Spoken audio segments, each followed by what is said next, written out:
जो महाराष्ट्र के मुख्यमंत्री हैं देवेंद्र फडणवीस, तब देवेंद्र फडणवीस ने नागपुर में प्रेस कॉन्फ्रेंस की थी और उन्होंने कहा था, 21 मार्च को प्रेस कॉन्फ्रेंस की थी और ये दंगा भड़का था 17 मार्च को।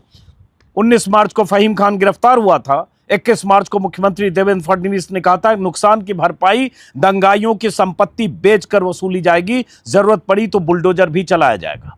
और मुख्यमंत्री जब ये कह रहे थे उसके पहले सुप्रीम कोर्ट की गाइडलाइंस आ चुकी थी। जस्टिस गवई की बेंच का सख्त फैसला कि किसी भी सूरत में 15 दिन के नोटिस के बगैर, और एक गाइडलाइन में बहुत सारे पैरामीटर थे, उसके बगैर आप किसी के घर मकान को नहीं गिरा सकते। साथ में यह भी कि अगर किसी मामले में कोई आरोपी है तो बिना अदालती प्रक्रिया के अगर घर गिराते हैं तो सजा उसकी पत्नी, उसके परिवार, उसके परिजनों को मिलती है, जिसका इस दंगे में या इस आरोप से जिसका कोई लेना देना नहीं है। सुप्रीम कोर्ट के जस्टिस कह चुके थे, फैसला दे चुके थे। उसके बाद एक मुख्यमंत्री ने कहा कि जरूरत पड़ी तो बुलडोजर चलाया जाएगा। बुलडोजर चला, फहीम खान के घर पे चला, क्योंकि फहीम खान होना ही बीजेपी राज्य में बुलडोजर चलाने के लिए काफी है।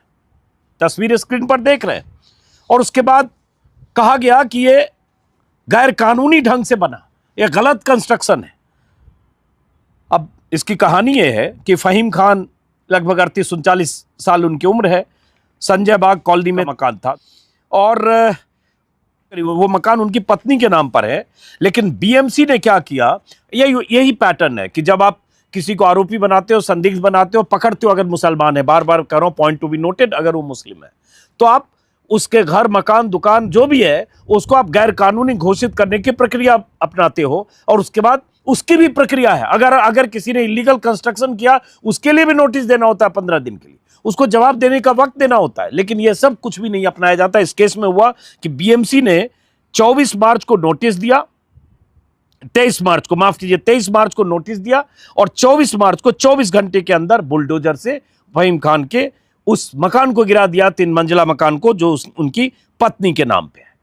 चूंकि वो राजनीतिक तौर पर सक्रिय थे, चुनाव लड़ चुके थे, 2024 में गडकरी के खिलाफ चुनाव लड़ चुके थे, हालांकि वोट उन्हें महज 1000 आए।